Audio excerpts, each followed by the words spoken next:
São Matias apóstolo. Origens.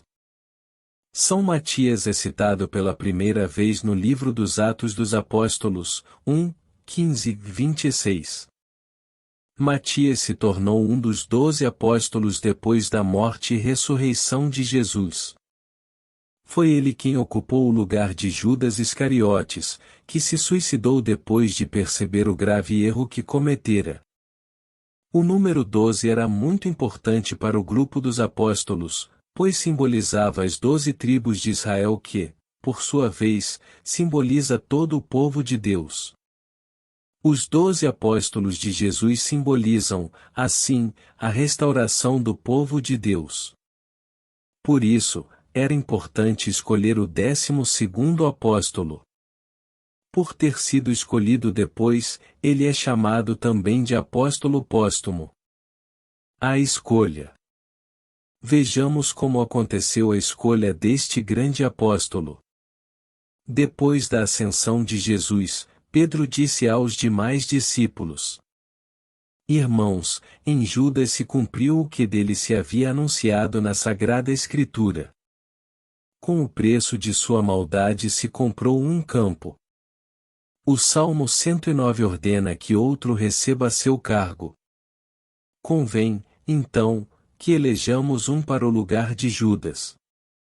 E o eleito deve ser dos que estiveram entre nós o tempo todo em que o Senhor conviveu entre nós, desde que foi batizado por João Batista até que ressuscitou e subiu aos céus.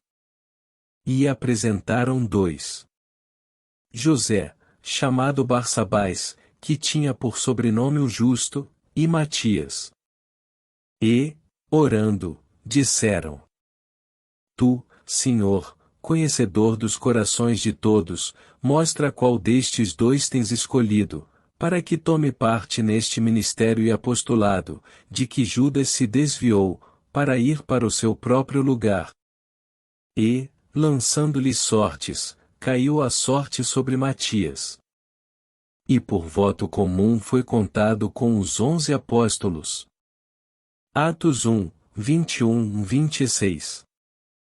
Discípulo fiel. Através deste relato do livro dos Atos, podemos deduzir que, embora não tenha sido contado entre os 12 desde o início, Matias foi um discípulo de Jesus e acompanhou o ministério do Mestre desde o início. E o eleito deve ser dos que estiveram entre nós o tempo todo em que o Senhor conviveu entre nós, desde que foi batizado por João Batista até que ressuscitou e subiu aos céus. Portanto, ele conheceu Jesus pessoalmente. Certamente deve ter sido um dos 72 discípulos que Jesus enviou a pregar pelas cidades conforme Lucas 10, 1, 24. Matias era, portanto, um discípulo fiel de Jesus.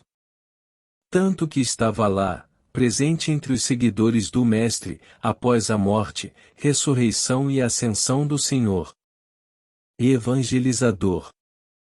Segundo a tradição, o apóstolo São Matias, depois de receber a força do Espírito Santo em Pentecostes, saiu em missão para evangelizar a Judéia, a região da Capadócia, e depois, ainda esteve nas terras distantes da Etiópia. Sua missão foi eficaz e converteu a muitos em todos esses lugares. Por isso mesmo, ele sofreu duras perseguições até o martírio. Martírio. São Matias sofreu duras perseguições durante toda a sua missão apostólica. Porém, não desanimou. Incansável, anunciou o Evangelho de Jesus Cristo até o fim de sua vida. E entregou sua vida por Cristo. A tradição conta que São Matias morreu por apedrejamento e que, depois disso, foi decapitado na cidade de Jerusalém. Sabe-se que ele testemunhou até o fim sua fidelidade a Jesus, a despeito das injúrias, das torturas e da morte. Por causa de seu testemunho, muitos se converteram à fé em nosso Senhor Jesus Cristo. Relíquias. A tradição conta que Santa Helena, mãe de Constantino, o imperador romano, ordenou a trasladação das relíquias do apóstolo São Matias para a cidade de Roma. Uma parte delas permaneceu guardada na famosa igreja de Santa Maria Maior. O restante foi trasladado para a igreja de São Matias, que fica na cidade de Treves, Alemanha. Há uma tradição que diz que esta cidade foi evangelizada por São Matias. Por isso, ele foi instituído como seu padroeiro. Oração a São Matias. São Matias, és agora testemunha do Senhor, como apóstolo chamado em lugar do traidor. Do perdão de Deus descrendo, Judas veio a se enforcar, como o Salmo anunciará, passe a outro o seu lugar. Por proposta de São Pedro, que preside a reunião, lançam sorte, e eis teu nome. Quão sublime vocação! E a tal ponto te consagras em levar ao mundo a luz, que proclamas com teu sangue o Evangelho de Jesus. Dá que todos nesta vida percorramos com amor o caminho revelado pela graça do Senhor. Uno e Trino, Deus derrame sobre nós a sua luz, conquistemos a coroa, abraçando a nossa cruz. São Matias Apóstolo, rogai por nós.